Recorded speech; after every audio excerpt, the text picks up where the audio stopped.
Hola a todos, ¿cómo están? Espero que se encuentren bien en casa. Como cada semana vamos a empezar nuestro webinar Hablemos de Bolsa. Mi nombre es Daniel y me acompañan José Carlos, Henry y Keren, que forman parte del equipo de Invalor y hacen posible la elaboración de esta presentación.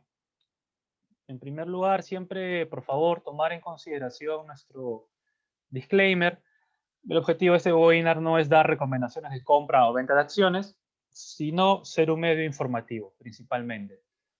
Entonces, con ello pasamos a revisar la agenda que ustedes ya la conocen, que es primero revisar un panorama macro a nivel global, luego local y finalmente repasamos las principales noticias corporativas y en esta semana vamos a analizar dos empresas, ¿no? Que son Credit Corp y Alicor.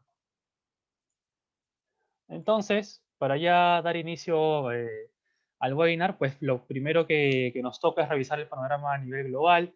De hecho, seguro todos estamos al tanto de la principal noticia es de que ya básicamente se ha dado por ganador a Biden, con los últimos resultados que hay de conteo en Pensilvania principalmente.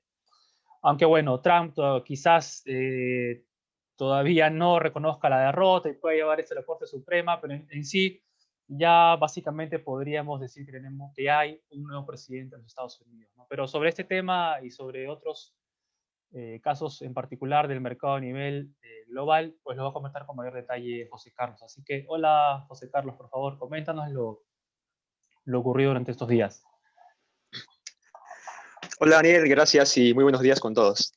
Bueno, los mercados estuvieron atentos a la intensa contienda electoral en Estados Unidos y en la última hora de hoy la prensa asociada declaró ganador a Joe Biden con 284 de los 270 votos necesarios electorales tras triunfar en Pensilvania, que es el estado natal del candidato demócrata, y que volteó a su favor en la semana, y también en Arizona, donde la ventaja de Biden venía cortándose en los últimos días.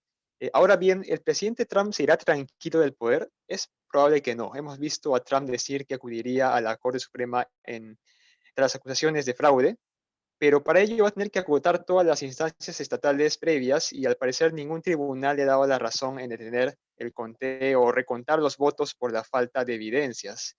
Y lo único que ha ganado fueron las críticas incluso de miembros de su propio partido. Mientras tanto, estamos a la espera de las declaraciones del presidente Trump tras esta noticia.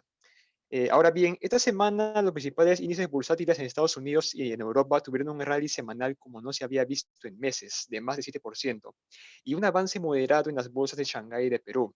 El rally estuvo impulsado por las expectativas de un statu quo en materia de impuestos y regulación corporativa, que devendría con un Congreso dividido, es decir, un Senado republicano y una Cámara demócrata en Estados Unidos.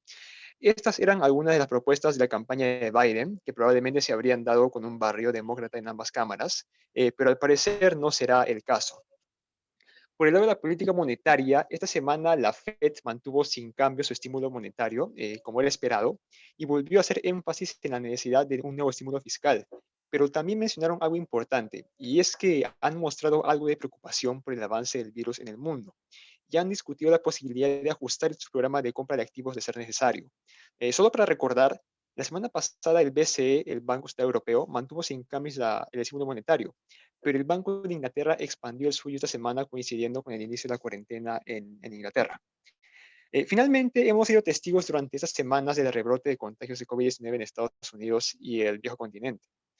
Con economías como Francia, Alemania, Inglaterra y algunas regiones italianas retornando a la cuarentena. Y el avance de los decesos en Europa. Como pueden observar en el gráfico, en la semana previa a las elecciones de Estados Unidos, las bolsas han sufrido un remesón por los temores relacionados al impacto económico de estas nuevas cuarentenas, de las que ya se prevé podrían afectar la senda de recuperación de estas economías de cara al 2021. Ahora pasemos a ver los indicadores económicos, por favor. En la parte superior mostramos las primeras lecturas del PBI del tercer trimestre de Estados Unidos y de Europa. Si bien en las barras grises vemos un repunte en el crecimiento porcentual como no se ha visto en años o incluso en décadas, lo que ha sido incluso objeto de publicidad por parte de Donald Trump, vemos en las líneas azules que en términos de volumen, efectivamente hay un rebote, pero las economías aún se encuentran por debajo de los niveles prepandemia y la recuperación económica va a tomar algo de tiempo. A la derecha inferior vemos las últimas lecturas del PMI de China de Caixin, que es la fuente privada y que más atención recibe los analistas, donde se muestra a la actividad manufacturera y de servicios en continua expansión durante el mes de octubre, con los servicios encabezando el avance. Finalmente, el reporte de empleo de Estados Unidos del día viernes ha mostrado algunas sorpresas, con la tasa de desempleo bajando a 6.9% y una creación de empleos mayor que lo esperado, principalmente por el lado del sector privado y pese a los despidos de trabajadores temporales para el censo de este año por parte del sector público. No obstante, el repunte del COVID-19 y la demora en el estímulo fiscal todavía mantienen en jaque la recuperación del mercado laboral. Dicho esto, veamos ahora cómo le fue a los commodities en la semana. Fue una buena semana para los metales, particularmente por la caída del dólar. Como hemos visto, los inversionistas aprovecharon la semana de elecciones para demandar más activos riesgosos y menos dólares, lo que ha debilitado esta moneda respecto a sus pares de otras economías. Y en el corto plazo, un dólar débil beneficia a los metales porque se vuelven relativamente más baratos.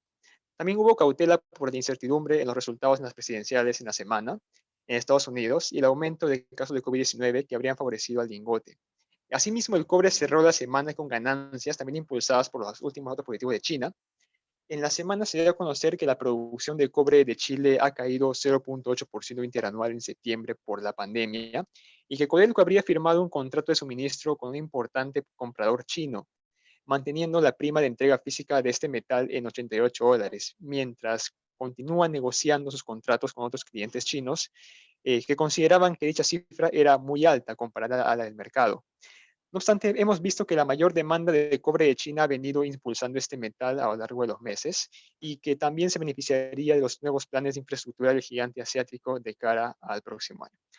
Esto sería lo relevante de la semana en el ámbito internacional. Gracias por su atención y regresamos contigo, Daniel. Ok, perfecto. Gracias, José Carlos. Sí, muy interesante lo último del cobre, que sigue muy fuerte, ya muy cerca de los $3.16 por libra. Ahí está básicamente en los niveles del 2018. Y es muy curioso que, por cierto, lo comentamos en la semana, el webinar anterior, ¿no? Como empresas como Cerro Verde están todavía bastante lejos de esos niveles del 2018, aunque es cierto que está impactado por el tema de restricción en producción, ¿no? Ese es básicamente el punto en contra. Pero a nivel de precio, pues el commodity está muy fuerte, ¿no? Y bueno, y también entendemos que, por cierto, esto ya profundizaremos en el seminario de inversión, que ustedes saben lo realizamos de manera trimestral y será en diciembre, ya el último del año. Los efectos que en sí traería o trae la elección de Biden, ¿no? De que los que han seguido los debates seguro han escuchado el plan en sí de los demócratas de hacer todo un cambio de la matriz energética de Estados Unidos y migrar hacia lo renovable. Y esto es súper intensivo en cobre, ¿no? No solamente el tema de para los molinos por la energía eólica, sino todos los centros de cargas para los vehículos eléctricos, etcétera. Todo es súper intensivo en cobre, ¿no? Entonces, por eso es que nos gusta tanto el metal a mediano plazo, ¿no? Y creemos que todavía hay un gran potencial ahí de apreciación. Pero bueno, pasando al lado local, definitivamente por nuestro lado, por nuestro país, está muy influenciado por un tema político, ¿no? Más allá del lado del Congreso y de esta nueva ley aprobada por el tema de las FPs, también el tema de la vacancia, de la moción de vacancia que se votará este lunes, ¿no? Veremos cómo termina ello y también por cómo va todo el tema de la reactivación, pero sobre esto nos lo va a comentar con mayor detalle Henry. Así que, hola Henry, por favor, coméntanos lo principal por la parte local. ¿Qué tal? Buenos días con todos. Bueno, buenas tardes ya. Respecto al entorno político, que como bien dice Daniel, está moviendo o continúa moviendo la aguja relacionado al tema de la incertidumbre. Bueno, lo primero que hay que destacar es que la nueva moción de vacancia fue admitida con 60 votos. Esta se llevaría a cabo el próximo lunes, el lunes 9. Recordemos que el presidente Martín Vizcarra pidió que se adelante al día de ayer, al día viernes, pero no fue admitida. Sin embargo, los líderes políticos se han pronunciado al respecto, se han pronunciado en contra de la vacancia. Por ejemplo, está César Acuña, que anunció que no estarían a favor de tal proceso. Pero lo que marcó cierta cuestión aquí es el tema del adelanto de Vizcarra. Ciertamente generó algunas suspicacias en relación a que de repente él quería adelantarse a alguna nueva noticia que pudiera salir el fin de semana. Pero lo que sí creemos es que este escenario de vacancia no sería posible debido a que involucra una cantidad de votos que consideramos que es difícil de alcanzar y que no se llevaría a cabo. Por el lado del Congreso, las medidas populistas siguen. De hecho, el tema de la insistencia con relación a la aprobación de la ONP hizo colapsar, por así decirlo, o preocupó en gran medida a la ministra Alba, eh, quien se pronunció al respecto, indicando que es lamentable lidiar con leyes de este tipo y que mandarían al país por la borda. Esto ciertamente tiene un tono muy fuerte si consideramos el cargo de la ministra, ¿no? Al frente de la cartera de Economía y Finanzas. Por el lado de la AFP, también continuó su camino. Se aprobó el retiro de hasta 4 UIT de los afiliados que hace 12 meses no hayan realizado aportes. El MEF estima que esto produciría una salida de 11.000 millones de soles y alcanzaría a 2 millones de afiliados al sistema privado de pensiones. Como vemos, esto se suma a otras medidas anteriores que también han apuntado al retiro progresivo de los aportes y que sumaron, según la SBS, poco más, poco más de 24.000 millones de soles, que adicional a este estimado del MEF serían casi 36.000 millones de soles, como vemos en el gráfico de la derecha. Si bien aquí hay un punto positivo debido a que no se aprobó el traslado de ahorros al Fondo Cero, lo que habría ocasionado una venta masiva de bonos y acciones debido a que el Fondo Cero es el de menor riesgo. Lo negativo sigue siendo de que de todas formas esta medida reduce por un lado las pensiones de los aportantes más jóvenes, puede dejar sin pensión a otro número importante de gente y afecta definitivamente en negativo al mercado doméstico de capitales. No sabemos que por más de que el crecimiento sea orgánico de estas instituciones, participan o juegan un rol importante al momento de la colocación de las emisiones de las empresas. Por su lado, el Ejecutivo anunció un programa de subsidio a la planilla.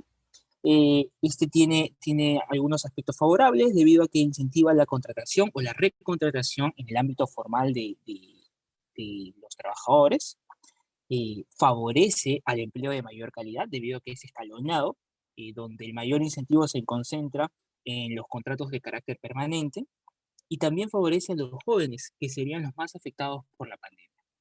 Sin embargo, habría que evaluarse en detalle esta medida debido a que este presupuesto y los mismos porcentajes asignados a tales puede ser insuficiente en el entendido de que necesitaría incentivar aún más, ¿no?, la formalización en una economía ya bastante informal. Aparte, debe ser evaluado sus efectos netos, debido a que sí o sí las empresas van a realizar contrataciones debido a que estamos en la parte ascendente del ciclo económico, ¿no? Como sabemos, solo no podemos estar peor que este año y hacia el 2021 vamos a crecer nada más. Sin embargo, todavía nos vamos a quedar por debajo del 19. Siguiente lámina, por favor.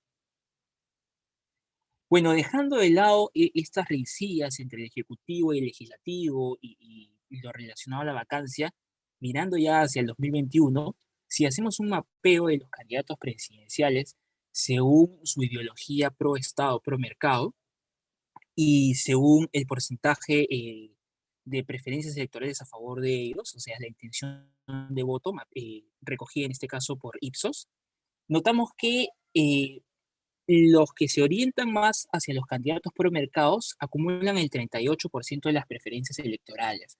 Más que de repente visualizar candidatos individuales, esta cifra de 38% de las preferencias electorales sobre los candidatos pro mercado nos brinda cierta calma de cara a los resultados electorales del próximo año. Claro que hay un matiz importante que brindó la encuesta Atom acerca de de la participación del Estado, ¿no? Mucha gente, según los resultados de la encuesta de Datum, estaría a favor de una mayor participación del Estado, incluso un cambio constitucional como se ha visto en Chile. No obstante, los resultados respecto a los candidatos que se están postulando nos brindan cierta calma, como decía al inicio. Siguiente, por favor. Bueno, dejando de lado lo político y llegando con algunos resultados positivos, si bien es cierto, todavía seguimos liderando el ranking mundial de fallecidos por COVID-19, cuando observamos la evolución de los fallecidos por pandemia, no solo los de COVID-19, sino en general el exceso de fallecidos respecto al 2019, notamos que estos vienen en un franco descenso, ¿no? A mediados de agosto, inicios de agosto, promediaban los más de 600 fallecidos en la semana. Ahora ya está convergiendo el número de fallecidos por COVID directamente y está incluso por debajo de 100, alrededor de 50 por semana. Creemos que en ese sentido, después de la inmensa primera ola que hemos pasado, una segunda ola debería ser más tenue, en el entendido de que hay menos cantidad de personas susceptibles al contagio, hay más cuidado frente a eso y el teletrabajo todavía se ha venido para quedarse, ¿no? Al menos por un tiempo prolongado, debido a que se ha extendido incluso hasta julio del próximo año. Si hacemos un mapeo de las regiones, vemos que esto se replicaría para la mayoría de ellas, ¿no? Algunos pequeños brotes los observamos en Loreto, por ejemplo, o Tumbes. Sin embargo, estos son significativamente inferiores a lo que sucedió entre julio y agosto. Siguiente, por favor. Ahora, las buenas noticias no solo vienen por el lado de la pandemia, sino también por el lado de la economía, y no solo por la parte local, sino también por la internacional. Sin embargo, hay cierto, tendríamos que tomar cierto optimismo, pero siendo cautelosos, en el entendido de que si bien el PBI viene mejor de lo esperado, y aquí podríamos destacar lo que ha sucedido con el consumo de cemento, debido a factores como la autoconstrucción, el impulso del mercado inmobiliario, y ahora más reciente con la inversión pública, que ya entró a terreno positivo en octubre, y también, digamos, podríamos destacar lo ocurrido con la venta de vehículos, sobre todo con lo orientado a delivery y transporte de carga, como hemos visto con las pickups y furgonetas, que ya en octubre han crecido en 45% respecto a su nivel del año pasado, según la Asociación Automotriz Peruana. De todas maneras, tenemos factores que nos hacen matizar estos resultados positivos, ¿no? Uno de ellos, digamos el más marcado en los últimos años incluso, es el ruido político, ¿no? Que cada vez que se intensifica, simplemente afecta a las expectativas empresariales. Otro es que parte de esta mejora reciente puede ser resultado de una demanda contenida, que no ha estado, digamos, siendo efectiva en los meses de confinamiento que se habría almacenado y que se habría volcado cuando ya se levantaron las medidas de restricción. Otro aspecto importante que te condiciona a largo plazo es la confianza empresarial con matices, en el entendido de que recientemente el SR publicó su encuesta de expectativas empresariales donde la situación de la economía era bien percibida por los empresarios, ya se ubica en zona neutral con 50 puntos. Sin embargo, no era el caso de lo que ellos esperaban con relación a la contratación de personal o a la misma inversión, que aún se encuentra rezagada en zona pesimista. Otro aspecto para resaltar es la precarización del empleo. Por ejemplo, el subempleo en Lima Metropolitana en agosto creció a 10% y en septiembre 18%. Esto ha generado que el porcentaje de personas o de trabajadores subempleados pase de 35% en septiembre de 2019 a 55% en septiembre del 2020. Esto esconde un 32% de personas que perciben una remuneración menor a 1.130 soles. O sea, su capacidad adquisitiva se ha visto reducido significativamente, ¿no? Porque muchos de ellos provienen de los que anteriormente eran adecuadamente empleados. Otro aspecto a resaltar es el menor turismo extranjero, que va a perdurar incluso probablemente durante la mayor parte del 2021. Lo que podría sustituir ahí, pero no compensarlo totalmente, es el estímulo al turismo nacional. Y ahora, finalmente, un importante aspecto también proveniente de la situación internacional son las nuevas medidas de contención, sobre todo en Europa, ¿no? Por esta segunda ola que cada vez se hace más fuerte. Eso ha generado que la recuperación de la actividad económica tenga una elevada heterogeneidad sectorial. Como vemos, todavía hay algunas actividades como los relacionados a hoteles, restaurantes que están fuertemente golpeadas, crecen o caen, mejor dicho, más de 50 puntos porcentuales respecto a sus niveles del año pasado. Esto no cambiaría sino hasta recién llegada la vacuna, ¿no? Que regresaría los patrones de comportamiento de los consumidores a la situación normal, ¿no? O prepandemia. Ese sería todo, gracias.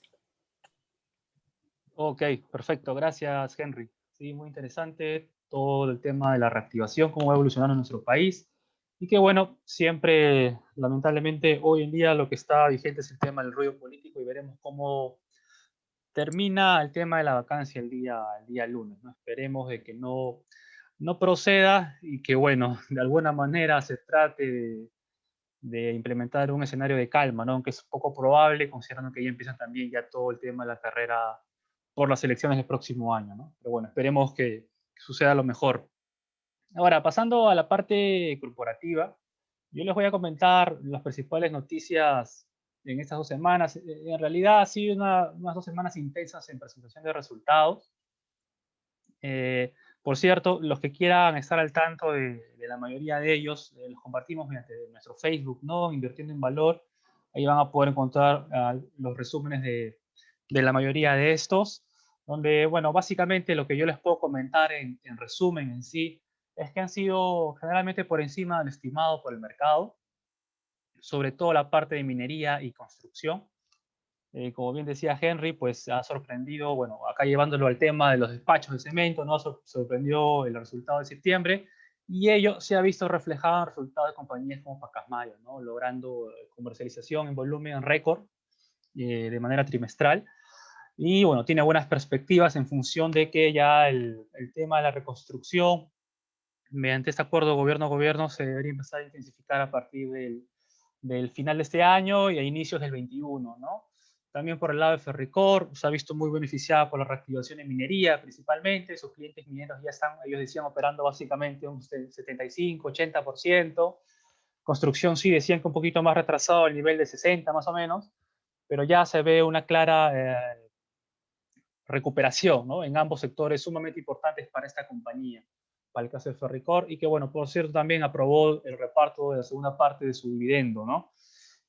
Cerro Verde también muy buenos resultados, incrementando ventas y utilidad, sobre todo beneficiado por el mayor precio de venta en cobre, ¿no? Porque el metal está yendo bastante bien, como les comentaba, está a precios del 2018, esos máximos, y la acción todavía está retrasada, ¿no? Viendo por ese lado, pero nuevamente es cierto de que Cerro Verde, por ejemplo, está operando, ellos indicaban un 90% en la capacidad en planta, ¿no? No están todavía al 100%, sobre todo vinculada con las restricciones por los protocolos, no querer llevar todo el personal a la planta hoy en día, pero entendemos que eso se va a ir normalizando nuevamente hacia fines de este año, ¿no? Igual por el lado de Buenaventura y Minera Corona, buenos resultados, sobre todo impulsado por precio de los commodities, y un poquito retrasado porque no todavía llegan a operar al 100%, ¿no? Pero bueno, pero están en esa pauta de llegar a básicamente un 100% de tratamiento en planta hacia fines de este año, ¿no? Por una segunda parte, pues por el lado de otros resultados, por ejemplo, están el caso de CIER Perú, que también fueron muy buenos, está vinculado, y como fueron los de Aceros Arequipa también, por cierto, muy vinculado con la evolución de autoconstrucción, ¿no? Hubo incremento de ventas interanual, ¿no? Ojo, o sea, comparando con el 2019, ¿no? No solamente ha recuperado niveles pre-COVID, sino que han presentado crecimiento en ventas comparando con el nivel que se presentó en el 2019, ¿no? Que entendemos es un escenario normalizado, ¿no? Entonces la compañía está yendo muy bien y también ha generado muchas eficiencias a nivel de costos y gastos, ¿no? Por el plan que están implementando de reducir algunos gastos no fundamentales, y eso les ha llevado a aumentar márgenes y por ello el beneficio neto también ha aumentado muchísimo, ¿no? Pasó de 26 el año pasado a 48, ¿no? Y por tanto esta empresa, incluso en el acumulado, la utilidad acumulada hasta el tercer trimestre del 20 es mayor que la utilidad acumulada hasta el tercer trimestre del 19, ¿no? Lo cual es muestra de bastante fortaleza del negocio y creemos que eso se debería haber reflejado incluso en el precio de la acción en un corto o mediano plazo, ¿no? Que todavía no está del todo interiorizado. Pasando a Graña, pues bueno, para los que están interesados en Graña, la compañía ya acordó con Injunta cambiar su nombre a ENSA, ¿no? Seguramente ya la próxima semana tendremos noticias de cuál será el nuevo ticker, la BBL. Entendería que será algo como ENSA C1 o algo por el estilo, ¿no? De hecho, van a cambiar el ticker porque ya se cambió la denominación social de la compañía, ¿no? Y se aprobó la emisión de bonos convertibles, por cierto. Sobre esto, en realidad se ha delegado al directorio que se defina el tema de montos o cuándo se realiza la emisión, etcétera, ¿no? Eso está por definir por el directorio. Y que, bueno, como ya han renunciado el directorio que ingresó en 2017 por este periodo de transición, entenderíamos que recién eso se va a aprobar cuando la Junta declara el nuevo directorio. Entendemos que también quieren ya cerrar el tema del acuerdo con la Fiscalía, el acuerdo de colaboración eficaz, y a partir de eso, cuando ya tenga más o menos claro cuál es el monto total de reparación que tienen que pagar al Estado, que definitivamente van a tener que pagarse, es evidente porque se están declarando culpables de todos los delitos que se les está, o la mayoría, entiendo, que se les está acusando, como el tema del Club de la Construcción, la Bajato, etcétera, pues ahí ya se tendrá más claridad de cuánto tienen que pagar al Estado y ante ello entendemos que en ese momento ya podrán definir cuánto es realmente el monto de la emisión que van a tener que realizar. Ahora, pasando por el lado ya para ir terminando esta parte, por el lado de Volcan, pues también presentó resultados positivos, ¿no? Reportó una utilidad de casi 8 millones en comparación con la pérdida de casi 21 del año pasado, lo cual es nuevamente bastante positivo para la compañía y está influenciado por la evolución de los commodities, ¿no? Sobre todo la plata. Eh, la plata está, pues, el aumento en precio ha sido más o menos más de un 30% interanual. La plata ya está por 24, 25 dólares por onza y el año pasado estaba por 16, 17, 18 dólares, ¿no? Entonces, ha habido un aumento bastante significativo y como la plata normalmente representa la tercera parte de los ingresos de Volcan, pues ha sido un catalizador bastante importante, ¿no? No obstante, por cierto, en esta compañía el tema con Volcan es lo que hemos comentado antes, ¿no? De que la empresa tiene importantes vencimientos en febrero del próximo año, tiene el bono y el préstamo que renegoció hace unos meses.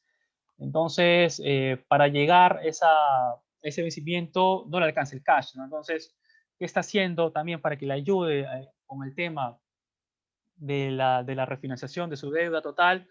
Pues seguramente la empresa quiere acumular caja y por ende es que ha, ha informado al mercado de que de que está en medio de un proceso de venta de algunos activos eléctricos, ¿no? Tanto de generación, de algunas hidroeléctricas ahí que tiene la compañía y que, bueno, y que los va a vender para generar caja, ¿no? En principio, Volcan también tendría la opción de vender esta participación en una empresa cementera chilena, pero entendemos que es un poquito más complicado bajo la coyuntura, ¿no? Y sería más sencillo vender esos activos peruanos que tiene en algunos generadores, algunas centrales hidroeléctricas que tiene la compañía. ¿Esto cómo puede afectar? Pues bueno, normalmente lo que le favorecía a Volcan en tener sus propios activos eléctricos es tener un coste de generación mucho menor comparándolo con comprar energía a terceros. Por lo tanto, esto puede impactar el cash cost, eso es cierto. Pero bueno, entendemos la opción que está tomando la compañía con una medida para sanear más su balance para llegar mejor parado a ese proceso de refinanciación, de negociación que llegará cuando ya el próximo año, cuando en febrero le vencen los bonos, ¿no? Entonces, de hecho, seguro lo que va a querer hacer es un revolving, como normalmente las empresas hacen, ¿no? Normalmente las compañías no pagan el bono, no pagan el principal, sino que hacen una nueva emisión para poder cancelar el principal y, bueno, y se quedan con una nueva deuda, ¿no? Pero el problema de Volcan es que viene bastante apalancada, ¿no? su deuda neta EBITDA estaba por 4.5 veces más o menos, lo cual es altísimo, sobre todo por una minera. Entonces, lo ideal sería llegar mejor parado a ese punto, ¿no? O sea, con un balance mucho más saneado. Entendemos que eso es lo que está buscando Volcan, sobre todo por el coste al cual va a tener que refinanciar. De hecho, lo que le va a convenir es refinanciarse al menor coste posible, y ante ello va a importar mucho cómo llega ese balance, ¿no? Así que bueno, veremos cómo evoluciona la compañía. Y por el lado de Credit Corp, pues la compañía reportó también su resultado del tercer trimestre, presentó una caída significativa a nivel de utilidad neta, pero sobre esto yo les voy a comentar en unos minutos más adelante, al igual que Alicorp, ¿no? Que también las vamos a comentar. Entonces, el siguiente punto es comentarles los resultados de Alicorp, y aquí nos va a ayudar Keren, que nos va a comentar los principales puntos, ¿no? De esos resultados trimestrales, y también lo que comentó la compañía durante el call que realizaron la semana pasada, ¿no? Para analistas. Así que, hola Keren, por favor, comenta lo ocurrido con Alicorp.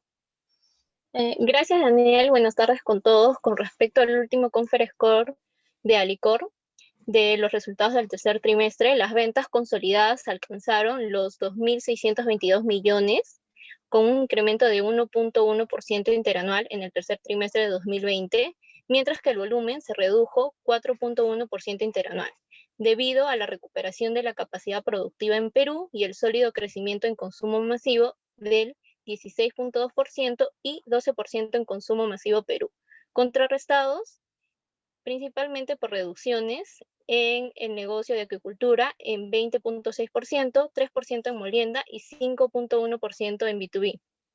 Y esto ha sido explicado principalmente por los impactos del COVID-19 y de la alta competencia en esos negocios. Si excluimos el negocio de molienda, las ventas consolidadas incrementaron 1.7% interanual. Respecto a las ventas acumuladas, aumentaron 0.9% interanual, ya que los sólidos resultados del primer trimestre y un tercer trimestre positivo compensaron los impactos de COVID-19 durante el segundo trimestre. Y con respecto a la utilidad bruta, disminuyó 4.5% interanual, mientras que el margen bruto se redujo 1.4 puntos porcentuales en comparación con el tercer trimestre de 2019, principalmente explicado por los impactos del COVID en las ventas, así de un mix de productos y un entorno competitivo con respecto al negocio de B2B y acuicultura, además de los mayores costos relacionados con el COVID-19 impactando en los costos de ventas. Asimismo, la EBITDA disminuyó 5% interanual, principalmente explicado por menor margen bruto, y la utilidad neta fue de 158 millones en el tercer trimestre de 2020. Dentro de esto se puede explicar debido a una menor utilidad operativa consolidada, que fue contrarrestada por una menor pérdida por diferencia en tipo de cambio y una menor tasa impositiva efectiva. Respecto al consumo masivo, la demanda continúa robusta, ya que el consumo dentro de los hogares permanece alto y la demanda por alimentos y productos del cuidado del hogar continúan creciendo. Por otro lado, las unidades de B2B y agricultura siguen afectados por menores niveles de demanda y una tendencia de tearing down. No obstante, cabe resaltar que la recuperación de las unidades de negocio de B2B en comparación con el segundo trimestre vienen respaldadas por la reapertura gradual de la economía peruana, así como por las iniciativas de soporte a sus clientes, incluyendo las herramientas digitales. En el volumen consolidado se alcanzó las 824.000 toneladas en el tercer trimestre de 2020, con una caída de 4.1% interanual, debido a las reducciones de 20.3% en el negocio de acuicultura, 7.1% en el negocio de B2B y 4.4% en el negocio de molienda. El EBITDA acumulado disminuyó 7.4%, mientras que el margen EBITDA se redujo 1 punto porcentuales como respaldo de gastos relacionados con COVID-19 que impactaron especialmente en el segundo trimestre del año, así como el deterioro de las operaciones en Brasil. Excluyendo este deterioro, el EBITDA acumulado disminuyó 2.1% interanual y el margen EBITDA se redujo 0.4 puntos porcentuales. La utilidad operativa fue de 281 millones en el tercer trimestre de 2020 y una reducción de 6.5% interanual, mientras que el margen operativo se redujo 0.9 puntos porcentuales, principalmente por una menor utilidad bruta en el negocio de B2B y de acuicultura. Y la utilidad neta alcanzó 158 millones, permaneciendo relativamente estable en comparación con el mismo trimestre del año pasado. Con respecto a consumo masivo, se ha observado que su participación en el mercado se ha incrementado en más del 70% en casi la mayoría de las categorías a medida que se superan las restricciones de producción. Y el volumen ha aumentado 8% interanual tras la demanda de productos como el cuidado del hogar y el cuidado personal, así como las ventas crecieron 12% interanual, explicado principalmente por el crecimiento en volumen, mejor mix de productos y mix de canales más estables hacia el mix previo entre el canal moderno y el tradicional. Con respecto a la utilidad bruta, alcanzó un crecimiento de 2.2% interanual, principalmente debido a mayor volumen y a las acciones de precios ejecutadas en el tercer trimestre de 2020. No obstante, el margen bruto se redujo 3.1 puntos porcentuales y el EBITDA creció 15.7% interanual en el tercer trimestre, resultado de una priorización de gastos en marketing y publicidad, eficiencia en los gastos administrativos y de ventas.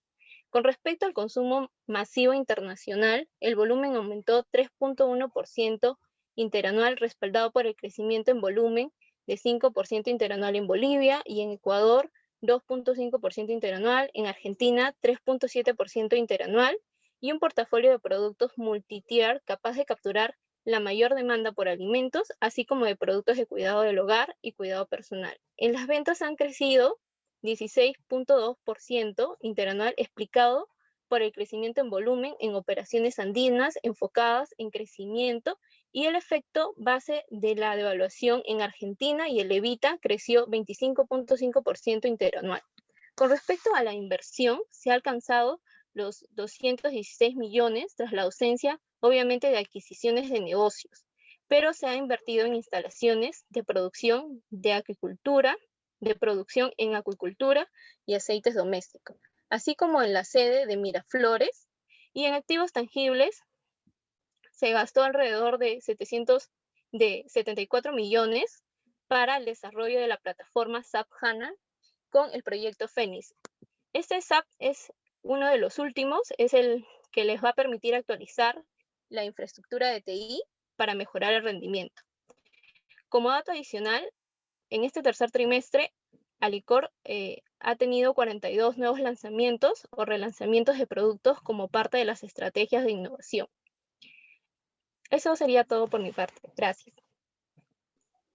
Ok, excelente. Gracias, Keren. Sí, definitivamente en Alicorp la parte de consumo masivo va muy bien, va excelente, sobre todo Perú y también internacional, pero donde está un poquito rezagada todavía es en B2B, que va a ir en línea mucho con la recuperación de los restaurantes, por cierto, y acuicultura, ¿no? Que se ha visto impactada por la caída en precio del salmón, del camarón, y que bueno, y que ante ello los productores están priorizando la compra de alimentación mucho más barata, ¿no? O sea, alimentación balanceada mucho más barata para compensar un poco sus gastos con el menor ingreso ante la caída en el precio de estos commodities, ¿no? Básicamente el salmón y el camarón lo podemos calificar como commodities. Entonces, esto es lo que le ha estado afectando a Alicorp.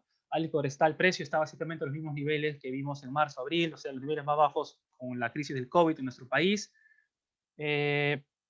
Y seguro algunos puedan estar preguntándose si puede ser una oportunidad, ¿no? Porque es un negocio de consumo, en principio bastante estable. No obstante, en nuestra opinión, reiteramos de que por nuestro lado preferimos en retail. Creemos que es un negocio mucho más estable.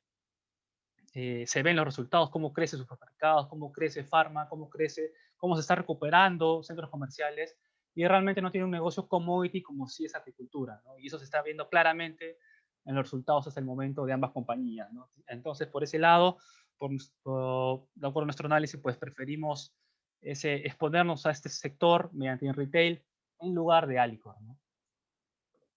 Ahora, finalmente, por el lado de Credicorp, les comento de que la compañía presentó resultados en línea básicamente con el estimado por el mercado, ¿no? Una caída interanual de casi un 90% en utilidad neta, Pero esto nuevamente impactado por el tema de provisiones, ¿no? Bueno, acá hay algo bastante importante para comentarles, que ustedes van a poder ver en el gráfico inferior izquierdo, de que la compañía está creciendo en colocaciones, ¿no? Pero no obstante, esto está influenciado por los créditos de Reactiva Perú. Si solamente consideráramos las colocaciones estructurales, como ellos lo denominan, pues en realidad esto ha caído un 0,3% interanual, ¿no? Entonces, y además, ¿en qué más impacta tener en el balance esos créditos de Reactiva? Pues impacta en el margen neto de intereses, ¿no? Entonces ahí pueden ver claramente cómo de manera normalizada Credicor tiene un NIM, un margen neto alrededor de 5,5% más o menos, pero hoy en día está alrededor del 4, ¿no? Está ahí en 4 y ha caído tanto porque en el balance tienen esos créditos de Reactiva sobre el cual la compañía le gana muy poco margen, ¿no? Entonces, ese es el trade-off entre ganar en colocaciones, pero perder en margen, ¿no? Y esto definitivamente impacta en el beneficio y la rentabilidad que da la compañía, ¿no? Pueden ver cómo el ROE el último trimestre ha sido básicamente el 2%, cuando esta empresa, lo hemos comentado anteriormente, de manera normalizada genera un ROE de un 17 o 18%, ¿no? Lo cual es muy por encima de lo que hoy en día está generando, ¿no?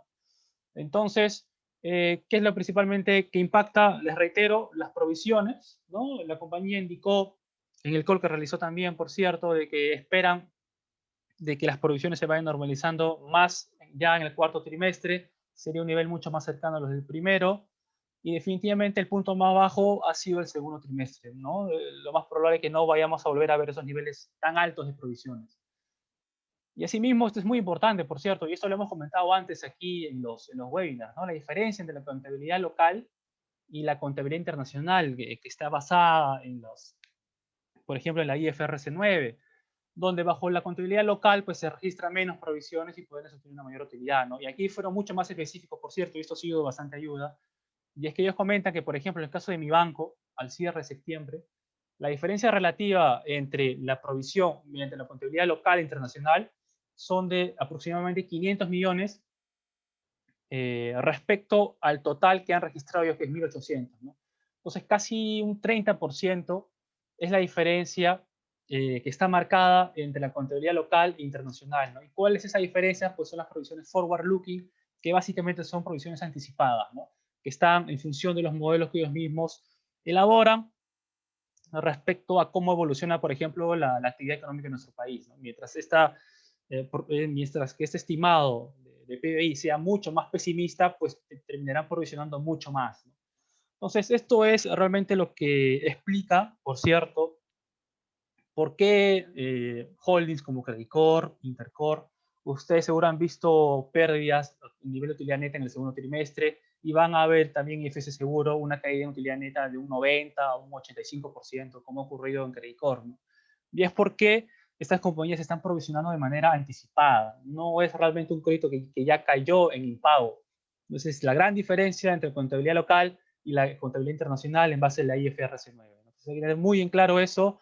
Y bueno, y nosotros preferimos, por cierto, esta contabilidad mucho más conservadora, porque bueno, ayuda en sí a la empresa a tomar ya el riesgo en sí del momento de manera anticipada, y desde ese punto ya viene una etapa de transición y de recuperación, ¿no? Y es lo que nos gusta de Credicor, y creemos que, bueno, que ya ustedes lo conocen, creemos que está claramente infravalorada la compañía, pero siempre con una visión de mediano plazo, ¿no? El 21 va a ser un periodo de transición para los bancos, ya van a empezar el vencimiento de algunos créditos de Reactiva, y está el tema de que puedan a ese cliente darle un nuevo crédito por una tasa normal, no una tasa de 3 o 4%, sino una tasa normal de 20 o 30%, y, que, bueno, y crear realmente ese lazo con el cliente al cual se le ha ayudado, ¿no? Para poder sobrevivir en esa etapa de transición, ¿no? Esa es la idea, el banco te ha ayudado con un crédito de 2 o 3%, y ahora cuando venza, pues la idea es que puedas tú tomar un nuevo crédito, una tasa normal de un 20 o un 30%, ¿no?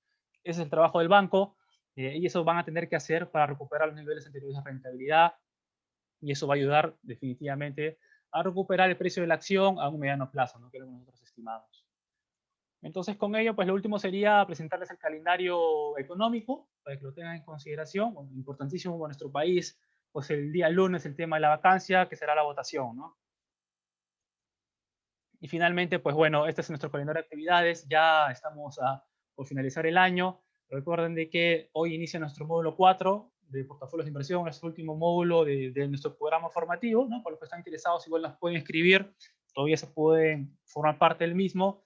Y bueno, y el día 12 de diciembre será nuestro seminario de oportunidades de inversión, ¿no? El último del año, que será el día sábado 12 de diciembre, para que también lo puedan tener en consideración. Y les estaremos enviándoles invitaciones ya a partir de la próxima semana, ¿no? Así que con esto paso a la parte de preguntas, donde nos va a ayudar Keren.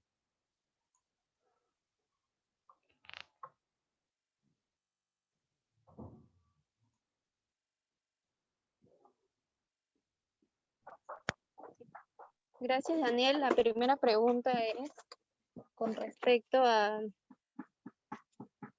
cómo afectaría la nueva ley de retiro del AFP de 7.600 soles. ¿Habrá una ventaja significativa de posiciones en el mercado bursátil local?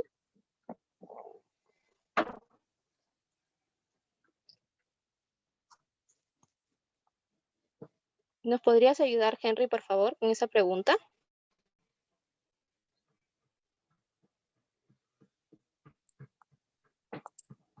Ya, ¿qué tal? Sí, sobre ese punto, las AFP ya han venido retirando posiciones para prepararse, digamos, ante nuevos medidas de este tipo.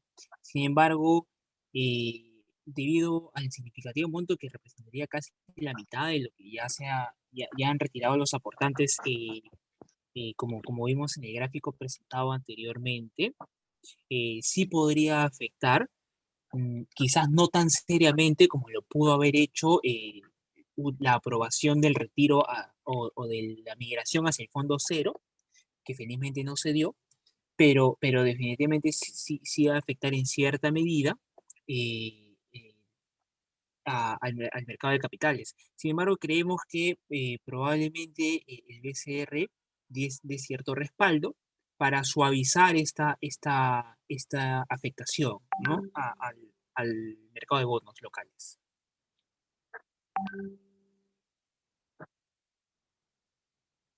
Gracias, Henry. La siguiente pregunta es, ¿cómo prevén el comportamiento del sector eléctrico en el futuro a pesar de la recuperación del sector? En acciones como Enel distribución no se refleja dicha mejora. Ok, perfecto. Gracias por la pregunta. Sí es cierto, sobre todo las de distribución. Generación también ha estado bastante, por decirlo, estancadas, por decirlo de alguna manera. No ha habido un gran movimiento en esas compañías de recuperación, aunque también es cierto que ayer mucho menos, ¿no? ¿Cuál es el gran tema con el sector? Y acá, por cierto, es un tema bastante interesante, y que incluso podremos comentarlo en el seminario, seguro. Es el tema, seguro algunos habrán escuchado, el tema de la sentencia de la Corte Suprema respecto a la declaración de los precios del gas, ¿no? Porque esto impacta directamente a las generadoras. Y Luz del Sur, por cierto, está haciendo toda una campaña para cambiar el tema de la declaración, ¿no? Pero bueno, es evidente que Luz del Sur tiene un beneficio, un interés ahí en particular. El tema de la declaración de gas, que hay una declaración a coste cero, en final impacta en el tema que el costo marginal en el mercado, el precio spot termina cayendo, es bastante bajo, y esto al final que beneficia de que, bueno, varios clientes regulados se están pasando a libres, y esto al final genera que las empresas generadoras, como Enel Generación o Engie, pues puedan ganar contratos con estas, ¿no? Puedan ofrecerles contratos que al final van a terminar pagando un coste de electricidad mucho menor que si tuviera un contrato con un distribuidor donde el precio es regulado, ¿no? El de generación es un libre mercado, en realidad, es un mercado libre de competencia, ¿no? Por ello es que podemos ver esos precios tan alicaídos, tan bajos en nivel spot, ¿no? Así que yo creo que el tema eléctrico viene mucho por el lado regulatorio. Es un tema bastante interesante analizarlo con mayor profundidad. Bueno, en nuestra opinión, sobre todo las compañías generadoras tienen un potencial interesante a la par de que se está reactivando toda la economía y se está, sobre todo la gran industria minera, construcción, etcétera. Entonces la generación se está recuperando y bueno, y también van a tener la oportunidad de generar nuevos contratos cuando haya, por ejemplo, nuevos proyectos mineros, ¿no? Creemos de que eso les va a beneficiar en el mediano plazo para el mayor aumento de beneficio. Gracias, Daniel. ¿Cuál ha sido las razones del crecimiento de Cider Perú en las últimas semanas? ¿Puede tener una caída en las posteriores semanas por la victoria de la presidencia de Biden en USA? Daniel, por favor. Ok, gracias. Sobre sí, el Perú, sí, se ha visto beneficiada en realidad por los buenos resultados que les comentamos. Aumento a nivel de ventas y de utilidad neta, bastante positivo. Como les decía, el acumulado, o sea, el tercer trimestre es incluso mayor respecto al 19. Así que, y bueno, y por ello podemos estimar de que el dividendo que reparta la compañía el próximo año, cuando haya junta, ¿no? Al inicio, luego de que se reporten ya los resultados eh, anuales del 2020, pues el dividendo va a ser bastante atractivo probablemente, ¿no? Quizás alrededor de 10 centavos, entre 10 y 11 centavos. Ustedes pueden terminar el yield que va a ser altísimo en comparación con el precio actual de la acción, un yield de 14, 15, 16%. Entonces, creemos que la empresa está claramente infravalorada, los resultados lo demuestran, y bueno, y por ello creemos que es una oportunidad interesante para los que buscan siempre invertir a mediano plazo, ¿no? Gracias, Daniel. Ahora que oficialmente ya se sabe que Joe Biden es el nuevo presidente de USA y puesto que es el demócrata, ¿cómo afecta esto a Perú? Por favor, José Carlos. Gracias, Keren. Muy bien. Una victoria de Biden será beneficiosa a economías mineras como la nuestra, particularmente por el lado de la agenda verde planteada por Biden. Como sabemos, las tecnologías de su Green New Deal son intensivas en cobre y la adopción de estas debería ser relativamente beneficioso para el metal rojo y por ende para el Perú. Ahora bien, la clave es en el Senado. La carrera por el Senado se define formalmente en enero y si al final terminan empatados, es decir, 50-50 en el número de senadores, el voto decisivo de las iniciativas de Biden vendría por parte del presidente del Senado, es decir, la virtual vicepresidenta Kamala Harris, lo que agilizaría el plan verde de Biden. No obstante, hay que recordar que nuestra economía y el cobre vienen siendo beneficiados por la rápida recuperación de China, que es el principal driver del metal. Asimismo, con la victoria de Biden, se espera que las relaciones con China no sean tan tensas como lo fueron durante la era Trump, por lo que disminuiría el riesgo de una guerra comercial y eso sería beneficioso para nosotros mientras la economía se recupera. Gracias. Gracias, José Carlos. Ya para terminar con la última pregunta, ¿cómo podría afectar una vacancia presidencial al portafolio recomendado por Invalor? ¿Cuál consideran que podría ser la acción más afectada en ese portafolio? Ok, perfecto. Gracias por la pregunta. Con esta vamos culminando. De hecho, esta pregunta la vamos a absolver con mayor detalle en el seminario, donde ustedes conocen que compartimos los componentes y en sí el análisis en particular a detalle del portafolio y de los componentes del portafolio, ¿no? Que realizamos, que va a ser en diciembre, como les comentaba. Pero creo de que es claro de que la compañía más afectada por todo en sí el ruido y entorno político ha estado siendo Credicorp, ¿no?